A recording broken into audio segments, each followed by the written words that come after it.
School of ম্যাথের এই পর্বে তোমাদের স্বাগতম। আশা করি তোমরা সবাই ভালো আছো। তোমাদের জন্য 5 নম্বর প্রশ্নটি আলোচনা করব।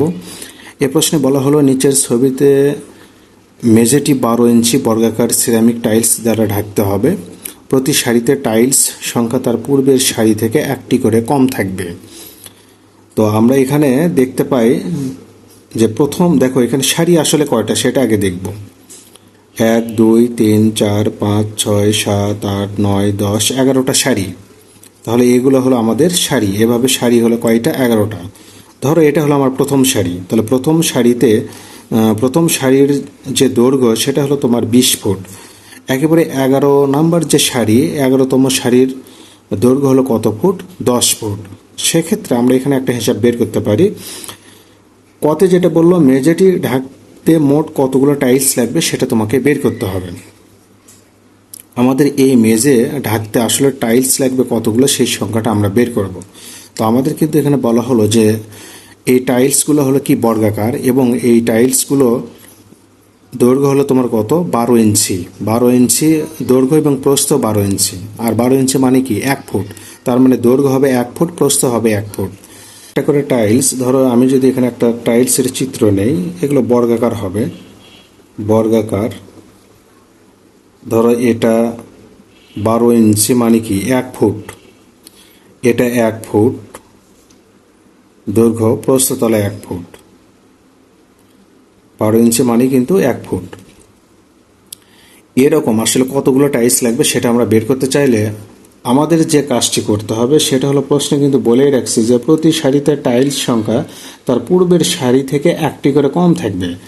তো আমি যদি আবার চিত্রে যাই একটু, আমি আবারও একটু চিত্রে গেলাম। তাহলে এই সারিতে টাইলস হলো কয়টা? তোমার যা থাকবে তার আগেরটাতে একটা কম থাকবে, তার আগেরটাতে আরও একটা কম থাকবে। এভাবে যতই তুমি উপরের দিকে যাবে একটা করে তোমার টাইলস কি হবে? কমে যাবে। সেক্ষেত্রে আমরা এই সংখ্যাটা বের করব। তো প্রথম সারিতে যেটা, আমি যদি নিচ থেকে চিন্তা করি, তাহলে প্রথম সারিতে হলো 20টা। এভাবে ডট ডট ডট একেবারে 11 নাম্বার সারিতে যেটা, সেখানে কয়টা? এখানে থাকবে 10টা। এখন সমষ্টি নির্ণয়ের যে সূত্র, সেই সূত্র যদি তোমরা ফেলো, তোমাদের সূত্র হলো কি? প্রথম পদ যোগ শেষ পদ গুণন হলো পদ সংখ্যা। তার মানে এখানে সারি কয়টা? 11টা। ভাগ হলো কত? 2। এখন আমরা এখানে পাবো 30 গুণন 11 ভাগ হলো 2। আমি যদি 2 দিয়ে কেটে দেই তাহলে এখানে পাবো কত? 15। 15 আর 11 গুণ দাও, তাহলে 15কে 15 হাতে থাকবে 1, 15কে 15 আর 1-এ 16। তাহলে টাইলসের সংখ্যা কিন্তু আমরা পেয়ে গেলাম 165টি। হতে বললো প্রতি বর্গফুট টাইলসের মূল্য 75 টাকা হলে টাইলস বাবদ কত খরচ হবে সেটা তোমাকে বের করতে হবে। তাহলে খ নম্বরের জন্য আমরা কি করব? ক হতে মোট টাইলস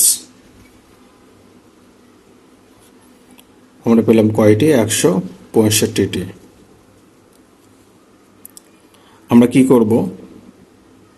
একটি টাইলসের ক্ষেত্রফল বের করে নেব।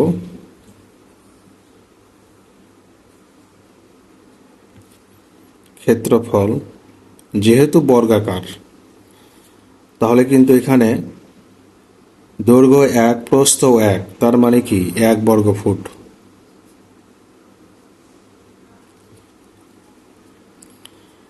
অতএব 165টি টাইলসের ক্ষেত্রফল, তাহলে 1 গুণন 165, তাহলে কত হবে? 165 বর্গ ফুট।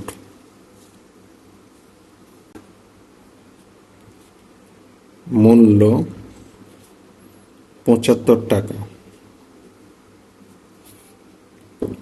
তাহলে 165 বর্গ ফুটের মূল্য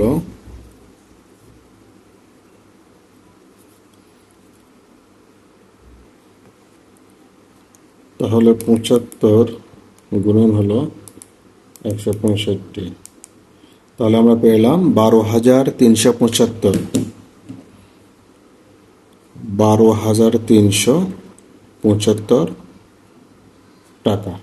এবার 6 নম্বর প্রশ্নটি আলোচনা করব। 6 নম্বর প্রশ্নে বলা হলো একজন রাজমিস্ত্রি ইটের স্তূপ থেকে কিছু সংখ্যক ইট নিয়ে সেগুলোকে 15টি ধাপে সাজালেন। একেবারে নিচের ধাপে 2টি সারি করলেন এবং প্রতিটি সারিতে 30টি করে ইট রাখলেন। তো আমরা চিত্রে যে ইটগুলো দেখতে পাচ্ছি এলোমেলোভাবে রাখা আছে, এখান থেকে ইটগুলো নিয়ে তোমাকে সাজাতে হবে। তো বলা হলো যে পরবর্তী উপরের প্রত্যেকটি ধাপে তার নিচের ধাপ থেকে প্রতিটি সারিতে 2টি করে ইট কিন্তু কম রাখতে হবে। কতে বলা হলো একেবারে উপরের ধাপে কয়টি ইট থাকবে, একেবারে শুরুতে যে ধাপটা প্রথম ধাপে তোমার ইট কয়টা থাকবে সেটা তোমাকে বলতে হবে।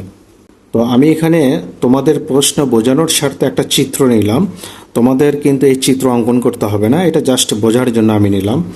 তো আমাদের প্রশ্নে বলল যে প্রথম ধাপে ইট কয়টা থাকবে। তো প্রশ্নে আমরা যেটা পেলাম যে 15টা ধাপ।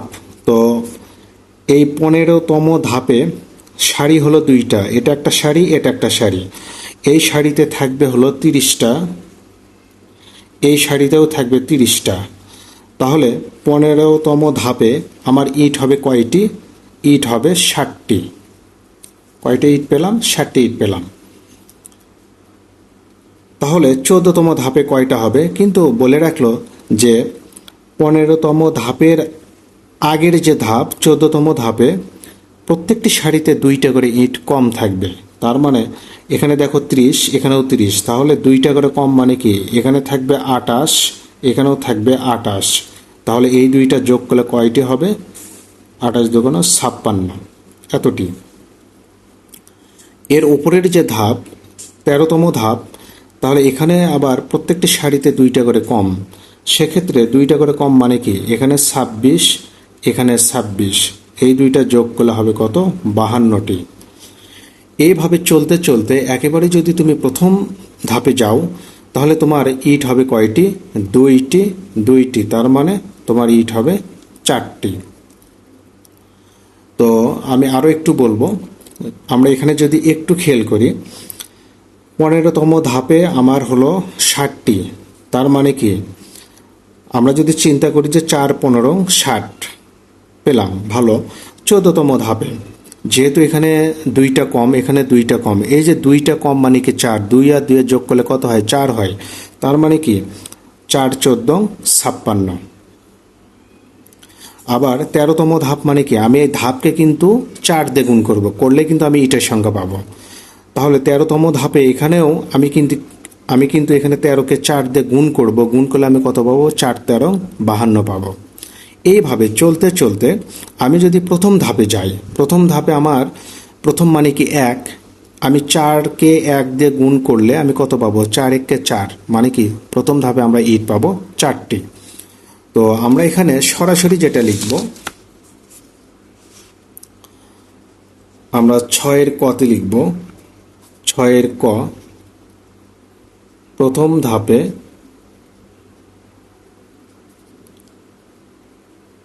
ইট থাকবে কয়টি? 4টি। এটা তোমরা মনে মনে একটা হিসাব করে নিয়ে এটা তোমরা কিন্তু সরাসরি লিখতে পারো। এরপর খতে বলা হলো ইট সাজানোর প্রক্রিয়াটিকে গাণিতিক সূত্র বা নীতির মাধ্যমে তোমাকে যুক্তি সহ ব্যাখ্যা করতে হবে। তাহলে আমরা খতে লিখব 15তম ধাপে ইট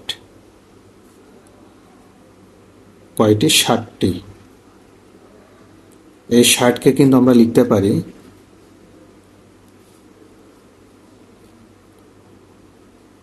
4 গুণন 15, কারণ এখানে ধাপ হলো 15তম, এখানে 15 দিয়ে গুণ হবে। 14তম ধাপে ইট, তাহলে আমাদের কি হবে? 56টি। তাহলে আমরা 4 গুণন 14 লিখব। 13তম ধাপে যেহেতু প্রত্যেকটি সারিতে 2টা করে কমে যাবে, সেক্ষেত্রে কিন্তু আমরা এখানে এভাবে সাজায় নিতে পারি। তাহলে 4 13 52, তাহলে 4 গুণন 13। এভাবে চলতে চলতে প্রথম ধাপে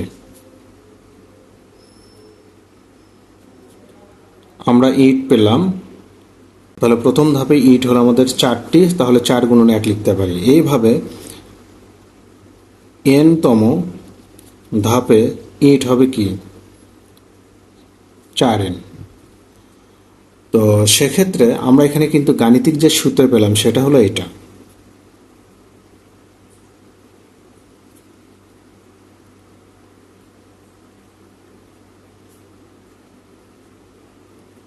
এবার গতে বলা হলো সে মোট কতগুলো ইট সাজিয়ে রাখে, সেটা তোমাকে বের করে দেখাতে হবে। তাহলে আমরা লিখব খ হতে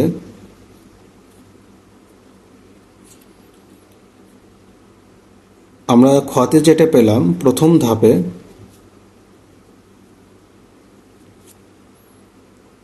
4টি, শেষ ধাপ কিন্তু এখানে 15তম, তাহলে 15তম ধাপে হলো 60টি। তাহলে মোট কতটি সেটা আমরা বের করব। তাহলে আমাদের সূত্র হলো প্রথম পদ মানে কি 4 যোগ শেষ পদ হলো এখানে 60 গুণন পদের সংখ্যা এখানে কয়টি 15টা ধাপ, তাহলে 15 দিয়ে গুণ ভাগ হলো 2। তাহলে এখানে আমরা 64 গুণন 15 লিখতে পারি, ভাগ হলো 2। তো সেক্ষেত্রে কাটাকাটি করো 32, 15 দুগুণ 30, 3 15 45, 48 এতটি। এটাই হলো ইটের সংখ্যা।